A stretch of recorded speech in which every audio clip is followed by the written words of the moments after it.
A noiva não vem. Cada pessoa no saguão dos Moretti ficou imóvel. Vincent Callow, que dirigiu 4 horas com essa frase já formada na boca, disse-a para a parede de homens de terno e um homem muito grande e muito quieto, parado no fundo deles. E então ele disse novamente, como se a repetição fosse fazer com que soasse diferente. Não soou.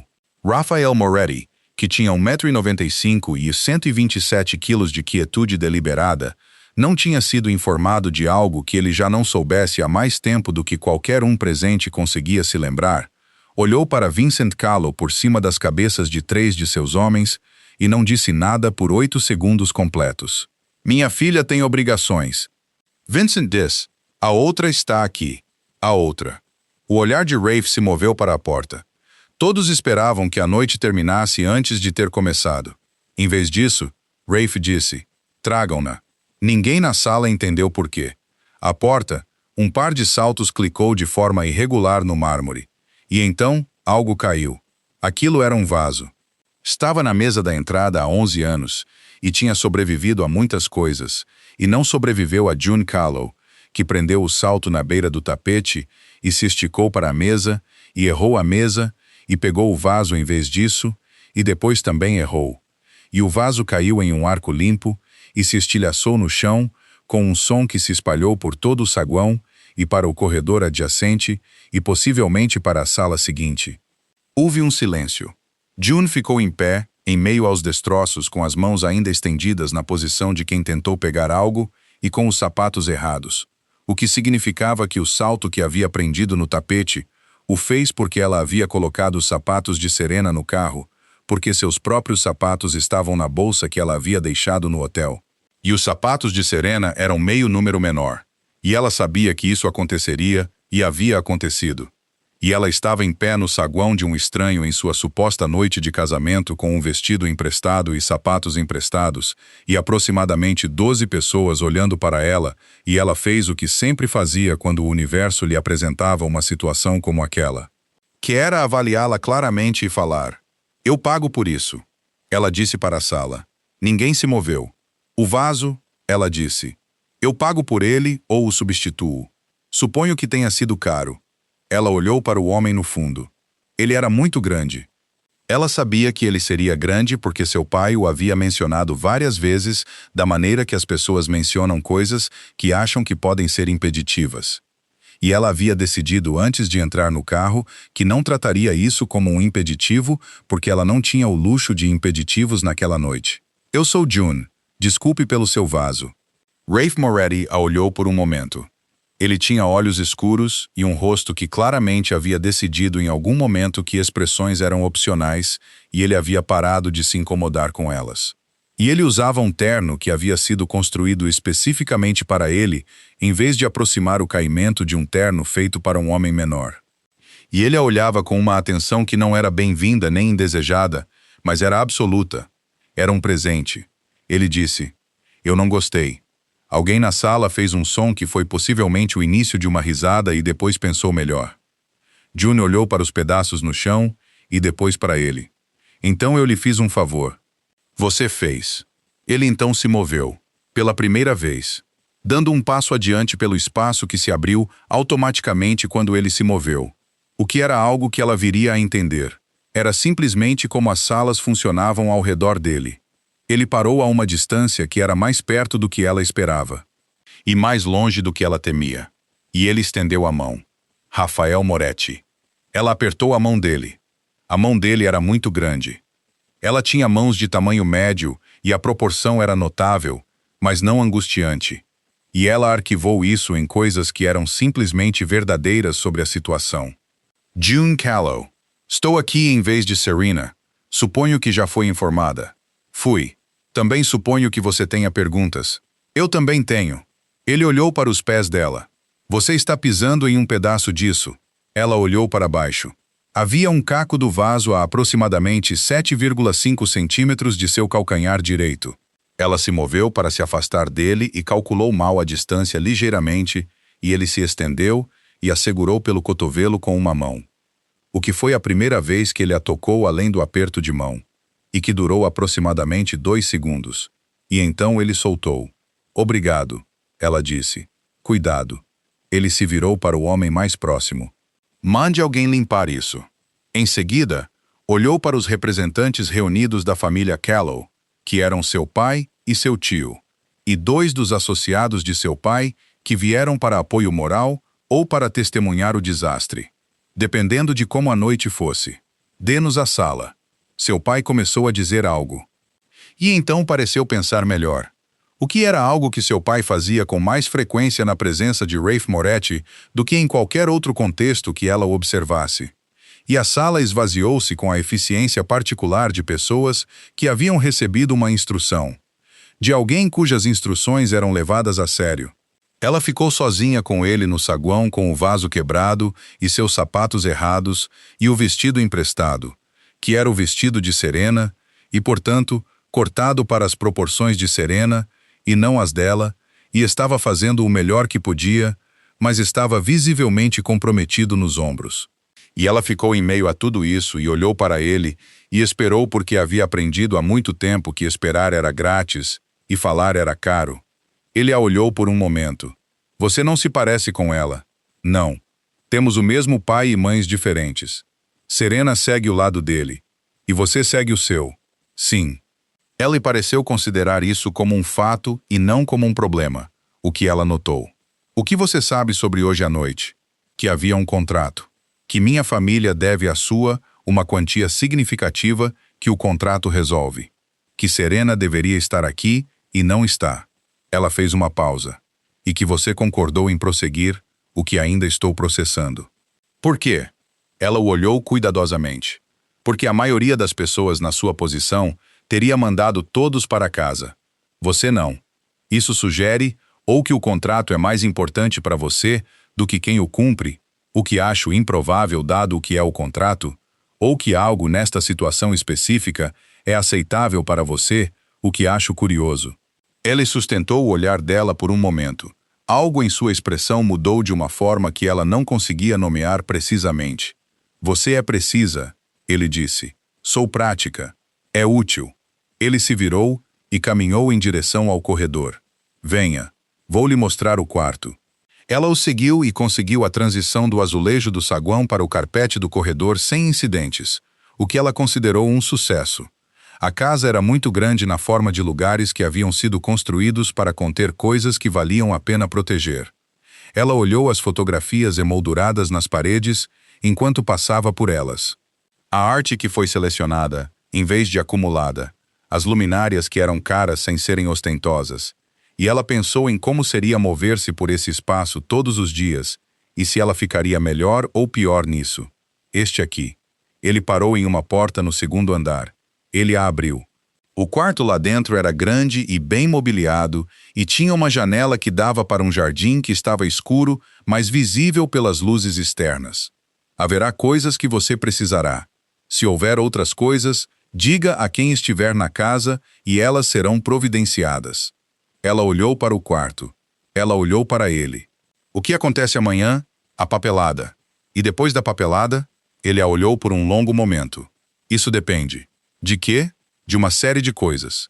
Ele colocou a mão no batente da porta na forma de alguém que estava prestes a sair. Você não precisava vir hoje à noite. Ela encontrou o olhar dele. Fui solicitada. Há uma distância entre solicitar e vir. Ela pensou na viagem de carro, no vestido emprestado, no rosto do pai no espelho retrovisor. Nem sempre, ela disse. Ele a olhou por um momento e então desviou o olhar, o que foi a primeira vez que ele desviou o olhar dela desde que ela quebrou o vaso. Boa noite, June. Boa noite, ela disse. Ele caminhou pelo corredor. Ela ficou na soleira do quarto que era aparentemente dela e o observou ir embora e pensou na forma como ele dissera o nome dela, que foi com a facilidade de uma palavra que não exigia prática. Ela não tinha dito o nome dela antes de ela mesma dizê-lo no saguão. Ela se apresentou como June, não lhe deu nada para abreviar, e ele o disse claramente, sem hesitação, da forma como se diz um nome que já se disse antes. Ela não tinha dito o nome dela. Ela entrou no quarto e fechou a porta e sentou-se na beira da cama, ainda com os sapatos de Serena, e pensou nisso por um longo tempo. O nome dela não estava no contrato. Ela sabia disso porque havia visto uma cópia do contrato brevemente no carro. E o nome no contrato era Serena Elaine Callow. Seu próprio nome não aparecia em lugar nenhum. Ela não deveria estar ali naquela noite e não havia nenhum documento que antecipasse que ela estaria. Rafe Moretti havia dito o nome dela antes dela dizê-lo e o havia dito como uma palavra que ele conhecia. Ela sentou-se com isso por um longo tempo. Então ela tirou os sapatos de Serena e os colocou cuidadosamente perto da porta e se deitou sobre as cobertas, ainda com o vestido emprestado, e olhou para o teto. Pensei que algo está acontecendo, que eu não tenho todas as informações, e vou precisar encontrar as informações. E amanhã é provavelmente cedo o suficiente para começar. Ela adormeceu em 12 minutos, o que foi o mais rápido que ela adormeceu em uma situação de alta incerteza em memória recente, e ela pensaria sobre isso mais tarde também. A caça era do tamanho de um problema que ela não havia antecipado. Ela havia antecipado o tamanho dele porque seu pai o havia mencionado com a frequência específica de um homem que o considerava uma informação relevante e esperava que ela o considerasse um aviso. Ela não havia antecipado o tamanho da casa, que não era grande na forma de casas que são grandes para impressionar, mas grande na forma de casas que são grandes porque a pessoa que vive nelas requer uma certa quantidade de espaço para existir confortavelmente e organizou esse espaço sem desculpas. Havia salas cujo propósito ela ainda não sabia. Havia corredores que levavam a outros corredores. Havia uma biblioteca que ela encontrou na segunda manhã por acidente quando procurava a cozinha de uma direção diferente daquela que havia vindo da primeira vez, e abriu a porta errada e encontrou estantes do chão ao teto e duas cadeiras posicionadas da forma como as cadeiras são posicionadas quando alguém realmente se senta nelas e pensa. Ela ficou na soleira da biblioteca por um momento e então recuou silenciosamente como se tivesse entrado em algo particular. A primeira manhã havia sido de papelada, como prometido. Um advogado veio às 9 e houve documentos, e ela os assinou, e Rafe os assinou, e ao final dela, ela estava legalmente casada no estado de Nova York com um homem que conhecia há menos de 12 horas, o que era um fato que ela mantinha à distância pela maior parte da manhã, porque mantê-lo perto exigiria uma resposta que ela ainda não tinha disponível. Ele estava na outra ponta da mesa para a papelada. Ele tinha seu próprio advogado. Ele respondeu às perguntas de forma compacta, da forma como ele respondia tudo, sem elaboração. Quando terminaram, ele a olhou do outro lado da mesa e disse: "A casa é sua para usar como quiser. Se algo não funcionar, diga." Ela disse: "Tudo bem." Ele disse: "Eu geralmente saio às 7 horas." Ela disse: "Tudo bem." E essa foi a extensão da primeira manhã deles como casal, o que ela pensou que era provavelmente apropriado dadas as circunstâncias. Na segunda manhã, ela encontrou a cozinha sem incidentes, o que ela contou como progresso. Ela fez café porque sabia fazer café em qualquer cozinha, independentemente do equipamento, o que era uma habilidade que ela desenvolveu ao longo de anos, acordando mais cedo do que qualquer outra pessoa em qualquer lugar onde viveu e querendo café antes que alguém estivesse disponível para perguntar onde as coisas estavam. Ela estava sentada no balcão da cozinha com o café, quando Rafe entrou às 6h45. Ele olhou para ela, olhou para a cafeteira, olhou para ela novamente. "Você descobriu a cafeteira", ele disse. "Tem uma opção de dose única." Ela ergueu sua caneca. "Há mais na jarra se você quiser." Ele foi ao armário com a facilidade de saber exatamente onde tudo estava, e pegou uma caneca, e serviu café, e ficou no balcão do outro lado dela e bebeu. E ela bebeu o dela. E nenhum dos dois disse nada por um tempo.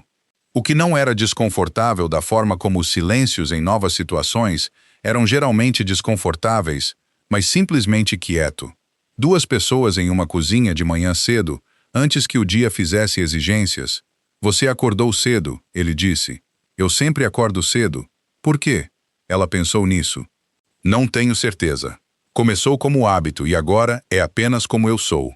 Ela olhou para a janela sobre a pia, que mostrava o jardim sob a luz da manhã, que era um bom jardim, projetado em vez de cuidado, com ossos que resistiriam às estações. "Esse é um bom jardim." Ele olhou para a janela. "E eu não o uso muito." Você deveria. A luz é boa pela manhã. Ela se levantou para levar sua caneca para a pia e seu cotovelo bateu na borda da açucareira, que estava perto da borda do balcão, e a açucareira tombou, e ela a pegou com as duas mãos antes que caísse. Ela a colocou de volta cuidadosamente.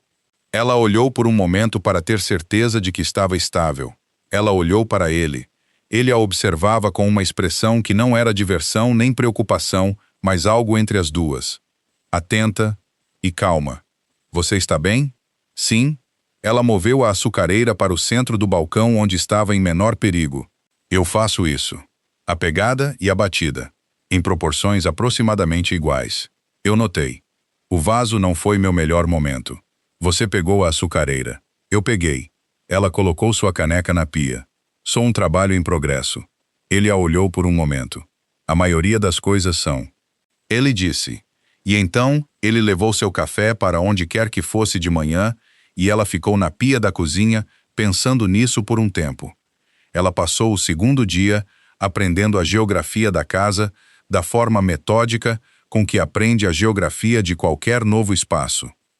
Que era movendo-se por ele lentamente e notando o que estava onde e o que a luz fazia em diferentes horas e de onde vinha o barulho e de onde não vinha.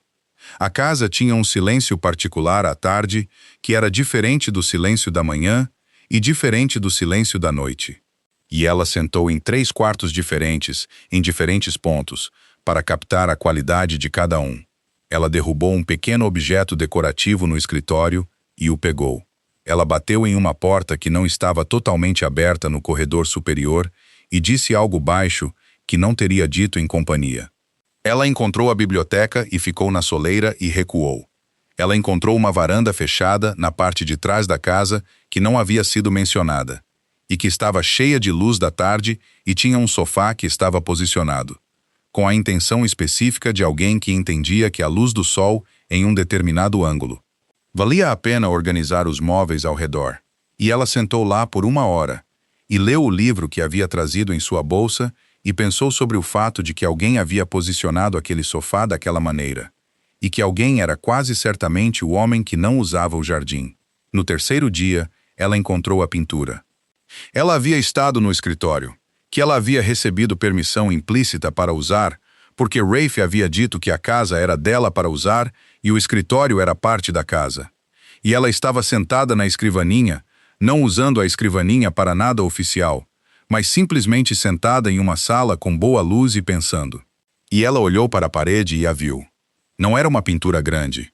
Era talvez 45 centímetros quadrados e estava pendurada ligeiramente à esquerda do centro na parede atrás da escrivaninha, posicionada como se tivesse sido colocada ali para a pessoa sentada na escrivaninha olhar, não para qualquer um que entrasse na sala.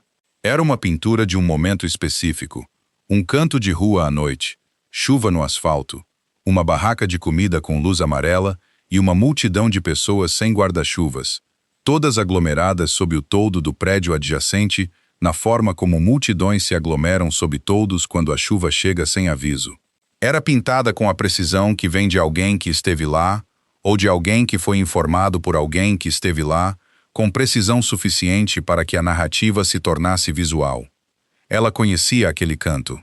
Ela o conhecia não vagamente, não como um canto que se assemelhava a um canto perto do qual ela esteve, mas especificamente o ângulo do toldo, a colocação da barraca, a forma particular como a multidão se organizou, porque o toldo do prédio era mais estreito no lado esquerdo, e as pessoas instintivamente se moviam para a direita.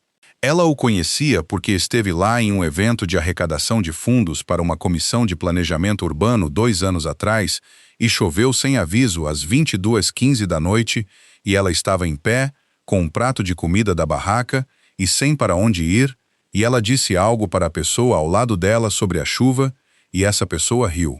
Ela sentou-se à escrivaninha e olhou para a pintura por um longo tempo. Então ela olhou para a pequena inscrição no canto inferior direito da pintura, que não era o nome do artista, mas uma data e um local. O canto, o mês, o ano. O ano era 8 meses antes do contrato. O mês era o mês do evento de arrecadação de fundos. Ela esteve em um evento de arrecadação de fundos de planejamento urbano 8 meses antes do contrato. Ela esteve em pé na chuva com um prato de comida. E disse algo, e alguém riu. E ela não viu quem era porque a multidão estava apertando e a chuva estava piorando. E ela estava focada em não deixar cair o prato, o que ela não deixou cair, o que ela considerou uma vitória na época. Ela olhou para a pintura. Ela olhou para a inscrição. Ela pensou em seu nome dito com a facilidade de uma palavra que não exigia prática. Ela se levantou da escrivaninha e foi encontrar Rafe, que estava na cozinha quando ela desceu, em pé no balcão lendo algo em seu telefone. Ele olhou para cima quando ela entrou. A pintura no escritório, ela disse. Ele sustentou o olhar dela. O canto, ela disse. Na chuva. A barraca de comida. Algo em sua expressão fez aquela coisa que havia feito quando ela disse que era prática. Uma pequena mudança que indicava que ela estava começando a ver na lacuna entre o rosto dele e o rosto dele. O que sobre isso? Ele disse. Ela o olhou cuidadosamente. Ela olhou para a forma como ele segurava o telefone, e a forma como ele a olhava, e a forma como ele não estava exatamente quieto, mas estava performando quietude, o que era diferente de estar realmente quieto. E era algo que ela havia aprendido a distinguir em seu pai e em seu tio, e nos vários homens que entravam e saíam da órbita de sua família, que precisavam parecer controlados porque o controle era a coisa que eles tinham. E eu estive lá, ela disse. Naquele canto, naquele evento. Ele largou o telefone. Sim, ela sustentou o olhar dele. Você sabia disso? Ele não respondeu imediatamente, o que era uma resposta. Ela estava na cozinha da casa em que se casara há 3 dias, e olhou para o marido e pensou em nomes, ditos com a facilidade de palavras que haviam sido praticadas, e pinturas de cantos específicos em momentos específicos, e um pai que havia dito: a outra está aqui, no saguão, da forma de alguém entregando notícias que já haviam sido antecipadas. E ela pensou em como as informações se montavam e que forma elas faziam quando se montavam. Precisamos conversar, ela disse. Sim, ele disse. Precisamos. Ela puxou o banquinho do balcão e sentou-se. Ele permaneceu onde estava no balcão, que era de frente para ela, que era a distância certa para uma conversa que precisava acontecer, sem que nenhuma das partes corresse. Diga-me o que estou perdendo, ela disse. Ele ficou quieto por um momento. Não o silêncio de espera, não o silêncio de encontrar palavras, mas o silêncio particular de um homem decidindo quanto de uma decisão ele já havia tomado. Então ele disse, não hoje à noite. Ela o olhou. Por que não hoje à noite? Porque eu quero lhe contar adequadamente, e quero fazer isso quando tiver certeza do que estou dizendo. Ele sustentou o olhar dela. Dê-me 2 dias. Ela pensou nisso. Ela pensou na pintura, e no nome, e no saguão, e no fato de que ela havia sido solicitada, e havia vindo, e estava sentada nesta cozinha 3 dias depois, com mais perguntas do que ela havia chegado, e um marido que estava pedindo que ela esperasse 2 dias antes que ele respondesse a elas. 2 dias, ela disse. E então você me conta tudo. Tudo, ele disse. Ela se levantou e pegou um copo do armário, que agora sabia onde encontrar, e o encheu com água e bebeu um pouco. Ela o colocou no balcão. Ela olhou para a pintura que não conseguia ver de lá, mas que agora estava ciente da forma como se fica ciente das coisas quando elas mudam de fundo para primeiro plano. A açucareira está no centro do balcão agora, ela disse. Caso você estivesse se perguntando para onde eu a movi. Ele olhou para a açucareira. Ele a olhou. Boa colocação. Ela foi para a varanda para ler. Ela sentou na luz da tarde no sofá que havia sido posicionado com intenção. E ela leu seu livro. E ela não pensou na pintura, na maior parte do tempo. E lá fora, o jardim tinha a última luz da tarde sobre ele. E seus ossos eram muito bons. 2 dias, ela pensou. Ela podia lidar com 2 dias. O evento era na sexta-feira.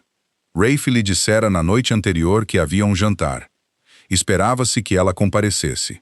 Ela não tinha que ficar a noite toda.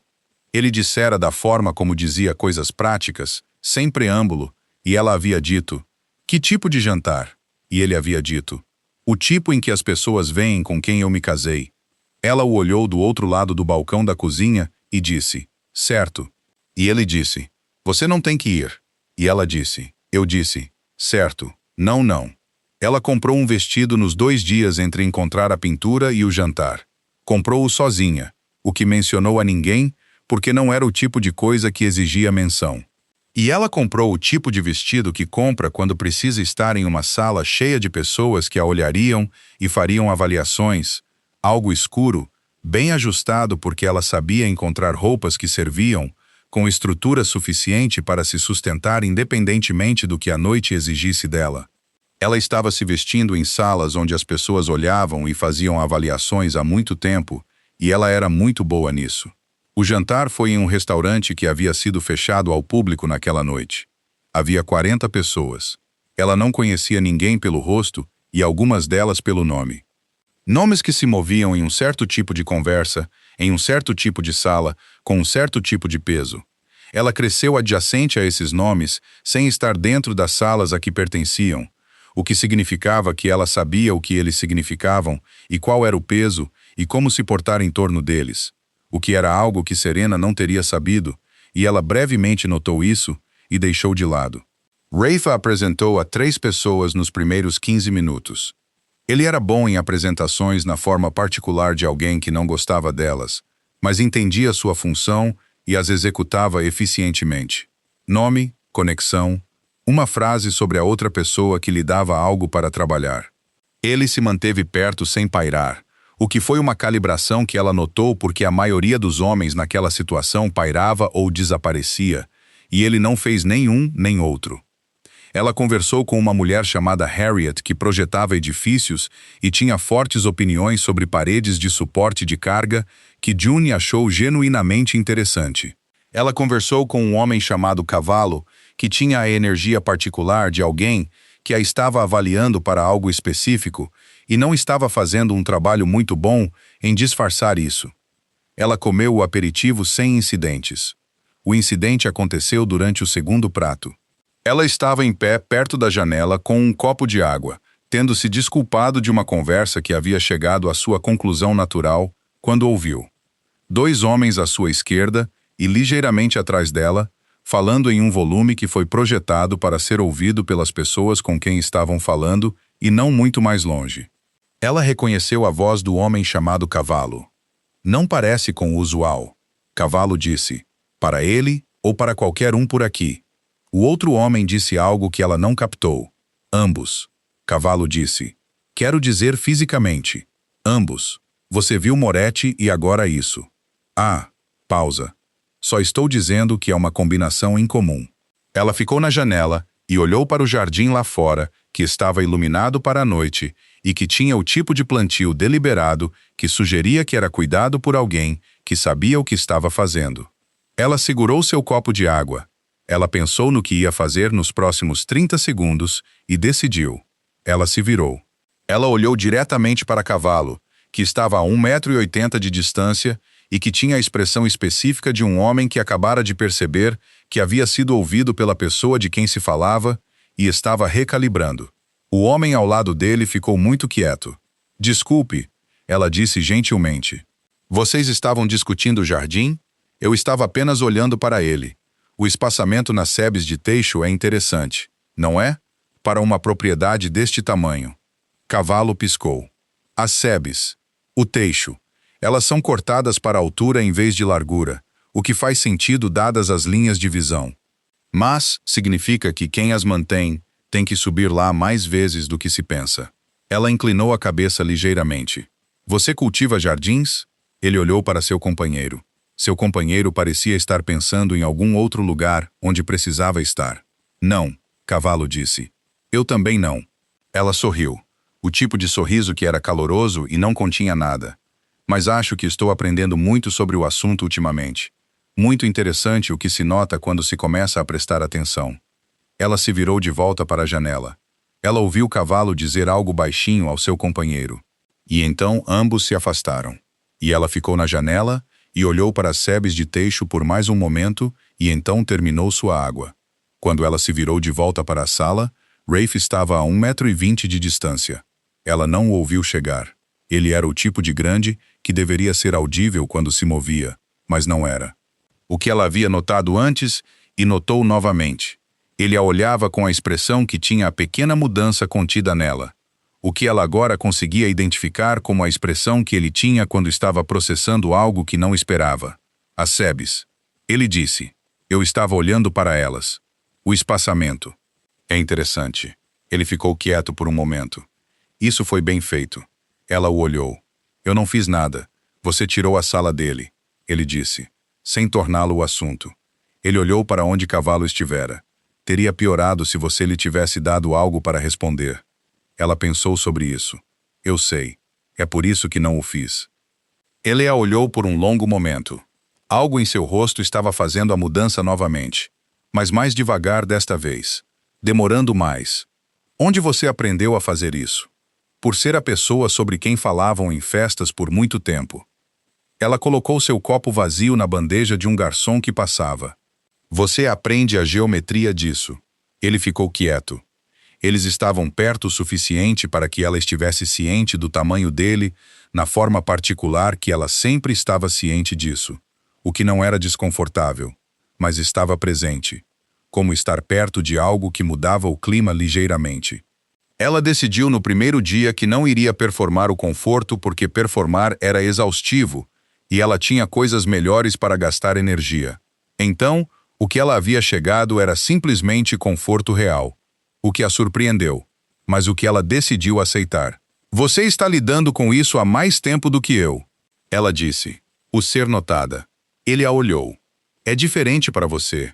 Ela disse, mas também não é diferente. As pessoas olham e fazem uma coisa disso e então a usam. Ela fez uma pausa. Você gerencia isso de forma diferente de mim. Como eu gerencio? Ela pensou nisso. Você a transforma em uma parede. Você deixa o tamanho ser a coisa que as pessoas veem para que não vejam outras coisas. Ela disse sem julgamento como informação. Funciona bem como estratégia. Ele ficou quieto por um momento. E você? Eu transformo em uma piada. Ela disse. Antes que qualquer outra pessoa possa. É também uma parede, apenas uma forma diferente. O jantar continuou ao redor deles. Alguém estava fazendo um brinde em algum lugar atrás dela, e ela não era o assunto disso, nem ele. E a noite havia chegado à fase em que começaria a diminuir. E ela pensou, 2 dias é amanhã. Eu lhe contarei amanhã. Ela disse. Ela o olhou. Ele estava olhando para a sala e agora estava olhando para ela. A pintura, ele disse. A história completa. Eu prometi 2 dias. Amanhã. Ela assentiu. Ela olhou para a janela e para as sebes lá fora e pensou em geometria e paredes e o que se podia ver quando se acertava o ângulo. O teixo é realmente interessante, ela disse. Ele olhou para a janela. Ele olhou para as sebes e então fez algo que ela ainda não o tinha visto fazer, que foi que algo em seu rosto parou de performar quietude e ficou simplesmente quieto, o tipo real. E os cantos de sua boca se moveram de uma forma que era pequena e real, e era, ela pensou, um sorriso. O tipo que acontece porque algo é realmente engraçado, em vez de porque a situação exigia um. Você vai dar trabalho, ele disse. Ela considerou isso. Provavelmente. Ela disse, mas sou boa em geometria. Eles dirigiram para casa no carro que tinha o tipo de silêncio que ela estava começando a entender que era seu registro natural. E ela olhou para a cidade passando e pensou na noite e em Cavalo e no que Rafe havia dito. Você tirou a sala dele. E no fato de que ele estava a 1,20 m de distância e ela não o ouviu chegar, e isso significava que ele estava lá há algum tempo, observando. A situação Cavalo, ela disse, vai ser um problema recorrente? Provavelmente não depois de hoje à noite. Ele estava olhando pela janela do seu lado. Ele terá reavaliado pela manhã. Por causa das sebes. Por causa das sebes. Uma pausa. E por causa de como você olhou para ele. Ele é um homem que precisa que a outra pessoa se incomode. Você não o fez. Eu estava um pouco incomodada. Você não mostrou. Ela pensou sobre isso. Eu tenho prática. Ele se virou e a olhou e ela pôde ver o rosto dele na luz que passava da rua. A qualidade particular de sua atenção, que era a única coisa sobre ele que não era calibrada para a distância, que pousava totalmente quando pousava. Eu sei, ele disse. Ela olhou de volta para a cidade. Ela pensou em paredes e formas, e a diferença entre performar algo e ser isso, e ela pensou em amanhã. E ela pensou na arrecadação de fundos 8 meses atrás, e na chuva, e um prato de comida, e alguém rindo, e ela ainda não sabia quem estava do outro lado dessa risada. Mas tinha uma teoria, e a teoria estava se tornando uma certeza, e ela ouviria em suas próprias palavras amanhã, e decidiu que isso era o suficiente para aquela noite. A caça estava quieta quando eles voltaram. Ela subiu e se trocou, e voltou para pegar água, e ele estava na cozinha não fazendo nada específico, apenas em pé, com seu café e a cozinha ao redor dele. E ela encheu seu copo, e ele disse: "Você se comportou bem hoje à noite." E ela disse: "Você também." E ele a olhou com a expressão, e ela voltou para cima, e a casa se acomodou em seu silêncio noturno. E ela se deitou em seu quarto, e pensou que a forma do que ela estava vivendo estava se tornando mais clara, e que era uma forma mais interessante do que ela esperava. Ele lhe contou no escritório. Ela havia pensado onde a conversa aconteceria e havia concluído que seria na cozinha, porque a cozinha era onde eles tinham suas conversas. Mas ele bateu na porta do escritório às 10 da manhã e quando ela abriu, ele estava no corredor e ele disse: "Entre aqui." Ele havia escolhido a sala com a pintura, o que ela achou deliberado e que achou a escolha certa. Ela sentou-se na cadeira, em frente à escrivaninha. Ele sentou-se à escrivaninha, mas não usou a escrivaninha como escrivaninha, o que significa que ele não colocou nada nela e não a usou para a distância. Ele sentou-se na cadeira atrás dela e colocou as mãos nos joelhos e a olhou da forma como olhava para as coisas que ia dizer cuidadosamente. A pintura estava atrás dele. Ela podia vê-la por cima de seu ombro direito. A arrecadação de fundos. Ele disse: 8 meses atrás. Sim, eu estava lá. Ele sustentou o olhar dela. Eu estava lá por um motivo diferente. Um contato com quem eu precisava falar que estava presente. E essa foi a maneira mais eficiente de fazer isso, sem uma reunião formal. Ele fez uma pausa. Choveu. Choveu, ela disse. Havia uma barraca de comida. O toldo do prédio não era largo o suficiente, e todos se aglomeraram debaixo dele. Eu estava no lado direito, mais para trás, e você estava na minha frente e à esquerda. Ela o olhou. A chuva. A multidão apertando para a direita porque o toldo era mais estreito no lado esquerdo.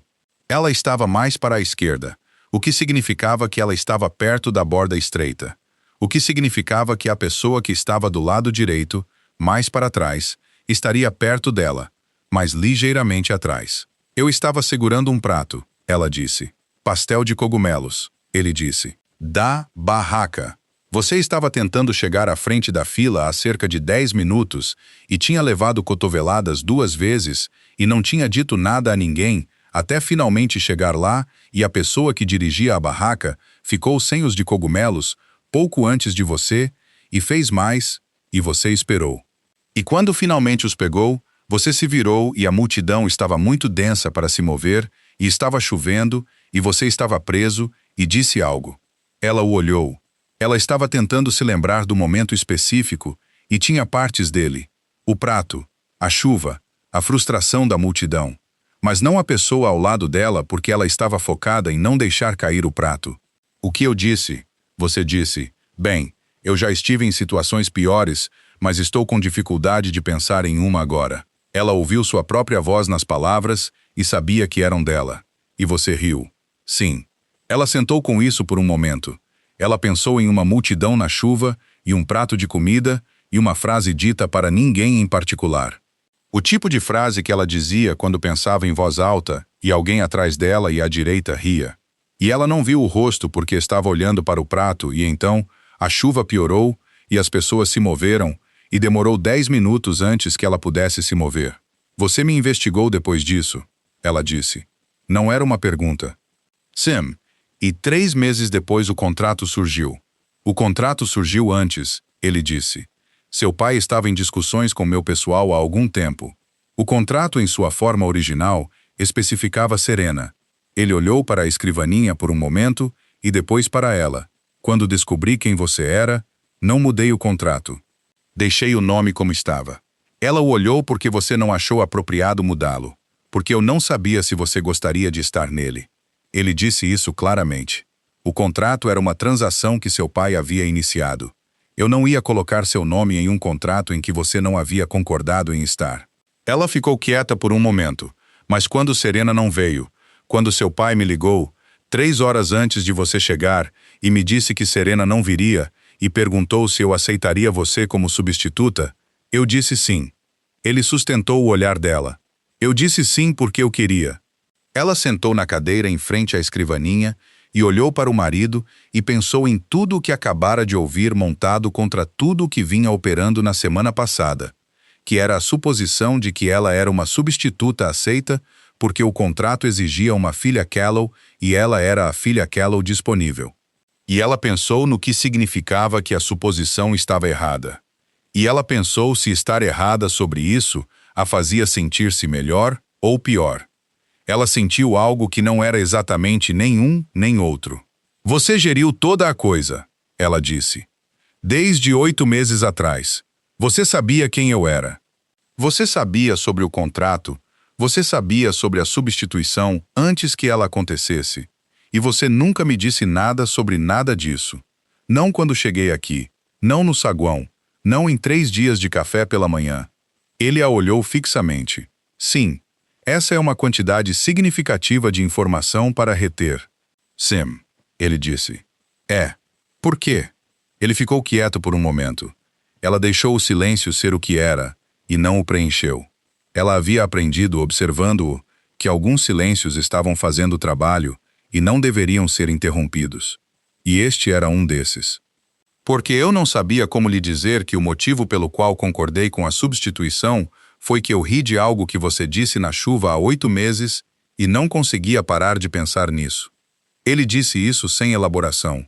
A forma como ele dizia coisas que eram simplesmente verdadeiras e custavam algo para dizer. Porque eu estava ciente de que isso não era uma coisa razoável de ter feito. E eu não sabia como colocar em um contexto que o tornasse razoável. E eu continuava pensando que encontraria uma maneira e não encontrava. Ela o olhou. Ela pensou sobre o razoável e o que razoável significava e se era a medida certa. Ela pensou em um homem que se movia por salas que se abriam ao seu redor e que construía paredes de suspiros e silêncios e que havia rido de algo que ela disse na chuva e não conseguia parar de pensar nisso. Ela pensou em si mesma no carro a caminho, aqui no vestido emprestado, tendo sido solicitada e tendo vindo, e ela pensou se ela havia sido solicitada ou se simplesmente era a pessoa disponível. E ela pensou no fato de que ele havia dito sim à substituição antes que ela concordasse em ser a substituta, o que significava que ele havia dito sim primeiro e ela havia dito sim depois. E eles disseram sim por razões que não eram as mesmas razões, mas que os haviam levado ao mesmo lugar. Ela estava com raiva. Ela estava com raiva na forma clara e específica. Ela estava com raiva quando entendia exatamente o que havia acontecido, e exatamente quem o havia feito, e exatamente por que não era aceitável, o que era o melhor tipo de raiva para ter, porque não exigia drama, apenas clareza. Preciso dizer algumas coisas. Ela disse. Sim. Ele disse. Precisa. Você tomou uma decisão em meu nome. Ela disse. Uma significativa. Você decidiu com base em uma frase que eu disse na chuva que nem me lembro claramente que você queria que eu estivesse nesta casa. E então você arranjou uma situação em que eu acabaria nesta casa sem me dizer que era isso que você queria ou por quê. Ela o olhou. E então, quando cheguei aqui, você disse que a casa é sua para usar como quiser, como se estivesse sendo generoso, quando, na verdade, você já havia decidido que eu estaria aqui e você havia dito sim antes que eu dissesse sim, e você arranjou as circunstâncias de eu dizer sim sem me dizer o que você sabia. Ele sustentou o olhar dela. Ele não vacilou, e não explicou, e não tentou torná-lo menor do que era. Isso é preciso, ele disse. É um problema. Sim. É um problema significativo. Eu sei. Ela se levantou. Ela caminhou até a janela porque precisava não estar sentada de frente para ele enquanto pensava. E porque a janela lhe dava algo para olhar que não era o rosto dele, que era o rosto de alguém que estava recebendo o que ela estava dizendo sem gerenciar, o que estava dificultando permanecer com raiva da forma limpa que ela precisava permanecer com raiva. A frase, ela disse, na chuva. Por que ela? Ele ficou quieto por um momento. Foi a coisa mais honesta que ouvi alguém dizer em voz alta, em uma sala cheia de gente em muito tempo. Ele fez uma pausa. A maioria das pessoas naquela situação teria ficado quieta, ou feito um show de estar bem, ou pedido desculpas à multidão por existir. Você disse que já estive em situações piores, mas estou com dificuldade de pensar em uma agora. Era exatamente o que era verdade. Sem performance. Sem gerenciamento. Outra pausa. Eu não ouvia algo assim há muito tempo. Ela ficou na janela e olhou para o jardim e pensou no que ele acabara de dizer e no que significava que ele o dissera. Você está se descrevendo, ela disse. A performance. O gerenciamento. Ele ficou quieto. Você faz isso o tempo todo, ela disse. A quietude. O não mostrar as coisas. Você performa o não performar e você é muito bom nisso e isso mantém as pessoas à distância que você quer. Ela se virou e o olhou. E eu disse algo na chuva que não fez isso, e você notou porque você está sempre observando isso, e porque você faz isso também, e você sabe exatamente como é a ausência disso. Ele a olhou. A expressão estava fazendo a mudança, mas desta vez permaneceu. Não se conteve e voltou. E ela viu na lacuna disso algo que não havia visto antes, que não era uma pequena mudança. Era uma coisa grande que ele estava segurando atrás da quietude por muito tempo. E ela foi a primeira pessoa em muito tempo que acertou o ângulo. Sim, ele disse. É isso mesmo. Ela se virou de volta para a janela. Ela ainda estava com raiva. Ela estava com raiva do gerenciamento e da informação retida e de ter dito sim antes que ela dissesse sim. E ela continuaria com raiva dessas coisas porque elas mereciam raiva. E ela também guardaria ao lado da raiva a coisa que ele acabara de dizer, que foi a coisa mais honesta que ouvi alguém dizer em voz alta em muito tempo. E ela deixaria essas duas coisas existirem ao mesmo tempo, porque ambas eram verdadeiras, e ela era boa em segurar duas coisas verdadeiras ao mesmo tempo. Preciso de alguns dias, ela disse. Pegue-os. Ela se virou, não para sair. Não estou falando de sair. Ela o olhou claramente. Estou falando de processar o que você me contou e decidir o que penso sobre isso e se acho que você ganhou o direito de ter feito isso. Ela fez uma pausa. Vou pensar sobre isso e direi a você o que concluir. Ele a olhou. Tudo bem. E enquanto eu penso sobre isso, ela disse, você estará nesta casa e eu estarei nesta casa. E tomaremos café pela manhã, porque o café é bom e isso não precisa mudar. Ela fez uma pausa. Mas estou com raiva, e você sabe por quê, e você vai me deixar com raiva disso, sem tentar consertar. Ele sustentou o olhar dela por um longo momento. Sim, ele disse, vou. Ela o olhou mais uma vez. Ela olhou para a pintura atrás dele, o canto da rua na chuva, a barraca de comida, a multidão sob o toldo, a precisão específica dela. Ela pensou em um prato de pastel de cogumelos, e uma frase dita para ninguém em particular, e uma risada cujo rosto ela não viu. Você deveria ter me contado antes. Ela disse. Sim, ele disse. Eu deveria. Ela caminhou até a porta. Ela colocou a mão no batente. Ela estava com raiva e ficaria com raiva por alguns dias, e também estava, sob a raiva, ciente de outra coisa que ela ainda não tinha nome e não nomearia até que estivesse menos com raiva e pudesse olhar para ela com mais clareza. A frase ela disse sem se virar, na chuva. Sim, eu quis dizer. Ela disse. Foi uma situação muito ruim. A chuva e o prato e a multidão. Ela fez uma pausa. Mas eu já estive em piores. Ela ouviu ele suspirar. Não exatamente uma risada, não exatamente uma respiração, algo entre os dois. Ela saiu para o corredor e fechou a porta atrás de si e caminhou para a varanda e sentou na luz da tarde no sofá que havia sido posicionado com intenção.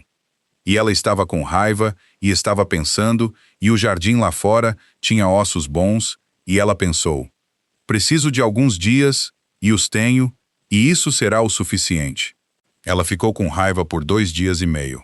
Esta não foi a sua raiva mais longa, que foi de 4 dias, em seu 24º ano, por uma situação envolvendo seu pai e uma promessa que ele havia feito e não cumprido, e sobre a qual ela concluiu com o entendimento de que não podia mudar o que seu pai faria ou não faria. mas ela podia mudar o que esperava dele, o que havia sido útil e o que ela havia aplicado a várias situações desde então. 2 dias e meio foi, ela pensou, proporcional à situação, significativo o suficiente para ser levado a sério, curto o suficiente para ser produtivo. Ela passou o primeiro dia na varanda e na biblioteca e em 2 longas caminhadas pela propriedade que ela não havia feito antes, que era grande o suficiente para que ela realmente não tivesse estado em tudo. E ela pensou em 8 meses, e uma frase na chuva, e um homem que havia rido e não conseguia parar de pensar nisso e não lhe contara. Ela pensou em paredes e para que serviam, e se estava com raiva da parede ou do fato de não ter recebido a informação para decidir sozinha se deveria ficar perto dela. Ela concluiu que era a segunda coisa. Ela não estava com raiva de quem ele era.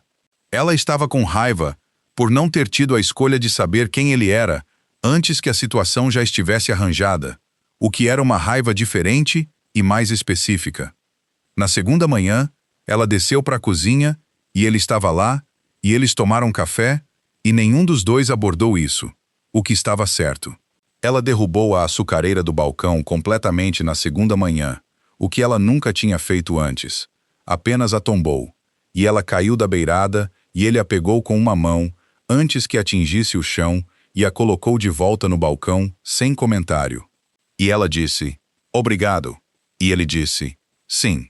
E eles beberam seu café. Na segunda tarde, ela sentou na biblioteca pela primeira vez em uma das 2 cadeiras que estavam posicionadas da forma como as cadeiras são posicionadas quando alguém as usa. E ela leu. A biblioteca tinha a qualidade particular de uma sala que havia sido curada ao longo do tempo por alguém que lia por suas próprias razões e não pela impressão de ter lido, o que era visível na organização, que não era nem alfabética nem por assunto, mas por alguma lógica interna que ela passou 45 minutos rastreando antes de entendê-la. E quando ela a entendeu, ela sentou com o entendimento por um tempo, porque isso lhe disse algo sobre a forma como ele organizava sua mente, que ela não sabia antes e que ela descobriu que queria saber. Ele entrou às 17 e a viu na cadeira e parou. Ela o olhou por cima do livro. Ele olhou para a cadeira, que era a cadeira dele, que ela não sabia ser a cadeira dele até aquele momento, o que ela deduziu pela forma como ele olhou para ela, da forma como se olha para algo que está no lugar onde deveria estar e que você não esperava encontrar lá. Sua cadeira, ela disse. Você pode usá-la. Eu vou, ela disse, e voltou ao seu livro. E ele foi para outra cadeira e sentou-se nela e pegou seu telefone e leu algo nele. E eles estavam na biblioteca às 17h e nenhum dos dois disse nada por 1 hora e foi o mais confortável que ela esteve na casa desde que chegou. Na terceira manhã, ela acordou às 5h45, o que era mais cedo do que o usual, e ficou deitada na cama por um tempo e pensou na raiva, que ainda estava presente, mas havia mudado da forma como a raiva muda quando você passou tempo suficiente com ela para entender sua forma real. Era real e era justificada e também, ela agora entendia, estava em cima de algo mais que estava lá desde o saguão e o vaso quebrado e um nome dito com a facilidade de uma palavra que não exigia prática. Ela se levantou. Ela vestiu as roupas que usava pela manhã e foi para a cozinha e eram 6 horas e a cozinha estava vazia e ela fez café e então ficou em pé no balcão e pensou. 3 dias ainda não acabaram e eu disse que diria a ele o que concluí e eu concluí e são 6 da manhã e estou em pé na cozinha dele com essa conclusão e nada me impede de agir sobre ela, exceto a natureza arbitrária do prazo que estabeleci. Ela foi para o corredor fora do quarto dele e bateu. Uma pausa. Então sim. É June. Ela fez uma pausa. Concluiu uma pausa mais longa, então a porta se abriu e ele estava lá grande na soleira da porta, da forma como ele era grande em todas as soleiras vestidas, mas não de terno, de calças escuras e camisa cinza, que era o que antes do dia tornar o terno necessário, e ele a olhou com atenção total, que pousava quando pousava. Entrez, ele disse. Ou podemos ir para a cozinha. Cozinha, ela disse. Foram para a cozinha. Ele serviu café para si mesmo do que ela havia feito e sentou-se do outro lado do balcão dela, e ela ficou do seu lado com as mãos ao redor de sua caneca, e ela disse: "Você reteu informações que eu tinha o direito de ter ao tomar uma decisão significativa sobre minha própria vida." Ela o olhou. "Isso foi errado, e não é algo que estou disposta a ter acontecendo novamente."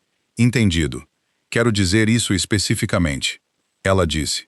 "Não como uma declaração geral de valores. Quero dizer que, se você tem informações que afetam minha situação, espero tê-las. Não todas as suas informações. Não coisas que não me pertencem saber, mas coisas que me afetam." Ela fez uma pausa. "Essa é uma condição do que quer que seja isso. Essa é uma condição razoável." Ele disse, e eu concordo com ela. Ela o olhou por um momento. Bam. Ela colocou sua caneca. "A outra coisa." Ele esperou. A frase na chuva. Ela disse: "Eu acredito que você que foi o que foi. Acredito que você a ouviu e se lembrou dela e que ela importou para você da forma que você disse." Ela o olhou firmemente. "Eu também acredito que foi uma coisa desproporcional para construir 8 meses de arranjo e que uma versão mais funcional de você teria encontrado uma maneira de dizer: eu estava naquela arrecadação de fundos e ouvi algo que você disse e eu gostaria de conhecê-la adequadamente." Ele ficou quieto por um momento. "Sim," ele disse. "Isso teria sido melhor. Teria sido significativamente melhor." Ela pegou sua caneca. "Então, essa é uma coisa que estamos trabalhando. Encontrar uma maneira de dizer as coisas diretamente, em vez de arranjar as circunstâncias até que a coisa aconteça sem dizer." Ele a olhou. Nós. Ela disse. "Eu faço isso também, de forma diferente, mas eu faço." Ela pensou sobre o vaso e a açucareira e a forma como ela fazia as coisas caírem antes que qualquer outra pessoa pudesse usá-las contra ela. "Nós dois somos pessoas que passaram muito tempo gerenciando a distância e agora estamos em uma casa juntos e isso vai exigir algum ajuste." Ele ficou quieto por um longo momento. Ele olhou para o café em sua caneca e então para ela. "Você não está saindo," ele disse. Não exatamente uma pergunta, mas a forma de algo que ele estava verificando a solidez. "Eu não estou saindo," ela disse. "Eu nunca estava saindo. Eu lhe disse isso no segundo dia." Ela fez uma pausa. "Também não estou ficando porque não tenho para onde ir. Quero deixar isso claro." Ele a olhou. "Então por quê?" Ela pensou sobre isso. Ela pensou na biblioteca e na cadeira e na forma como a sala havia sido organizada, de acordo com uma lógica interna que levou 45 minutos para entender, e que ela descobriu que queria entender. Ela pensou em: a maioria das coisas são. Ela pensou no espaçamento das sebes, e no sofá da varanda, e no jardim que ele não usava, mas que alguém projetou com intenção. Ela pensou em um homem que riu na chuva de uma frase dita para ninguém em particular e não conseguia parar de pensar nisso porque "eu quero ver como isso vai." Ela disse adequadamente com as informações sobre a mesa em vez de gerenciadas à distância. Ela o olhou e "por que você é bom no silêncio?" Não sabia que precisava de alguém que fosse bom no silêncio até que estivesse em uma casa com um. Ele a olhava com a expressão que não se continha mais. Aquela que ela vira no escritório quando a mudança permaneceu. E ela a sustentou e não desviou o olhar porque desviar o olhar teria sido a coisa da distância e ela estava feita com a coisa da distância, pelo menos por aquela manhã. "Tudo bem," ele disse. "Tudo bem," ela disse. Ela terminou seu café. Ela colocou a caneca na pia. Ela se virou e ele ainda estava lá no balcão com seu café e ela disse: "A organização da biblioteca. É por registro emocional ou pela hora do dia que você gostaria de ler o livro?" Ele a olhou. A mudança aconteceu, e desta vez foi até o fim. A quietude caiu completamente, e ele a olhou com algo que não era gerenciado e real e inteiramente dele. "Hora do dia," ele disse. Ela assentiu lentamente. "Eu pensei que sim. Manhã é na prateleira leste. Tarde é ao sul. Noite tardia é no canto de trás." "Sim. Eu estava na sessão da tarde ontem. Eu sei." "Eu vi qual cadeira você estava usando." Ela o olhou por um momento e pensou em ser vista na sessão certa de uma biblioteca por uma pessoa que a organizou por hora do dia e que riu de uma frase na chuva e que ficou muito quieta na cozinha às 6 horas da manhã, com seu café e o silêncio ao redor dele. Ela voltou para cima para pegar seu próprio livro e, quando desceu, ele ainda estava na cozinha e a manhã estava começando lá fora da janela e o jardim tinha a luz da manhã sobre ele, da forma como ela descrevera a ele no segundo dia. E ela olhou para isso, e ele olhou para isso, e nenhum dos dois disse nada sobre isso, porque algumas coisas não precisavam ser ditas. 3 dias depois, ela estava na cozinha às 6h15, quando ouviu sons que não havia ouvido antes da direção geral da cozinha que ela já estava, o que significava que os sons vinham da cozinha, o que ela descobriu após investigação, que vinham de Rafe, que estava em pé no balcão, com um livro de receitas e várias tigelas e uma expressão de concentração focada que ela associava a ele quando ele estava fazendo algo que ainda não tinha certeza. Ela ficou na soleira e olhou para as tigelas e o livro de receitas e ele. O que você está fazendo? Ele olhou para cima. Ele olhou para o livro de receitas. Cassio e Pepe, ele disse. Você mencionou isso. Ela o olhou. Ela havia mencionado isso uma vez de passagem há 11 dias, no contexto de algo totalmente diferente. O tipo de menção de passagem que as pessoas faziam sem esperar que ninguém a retivesse.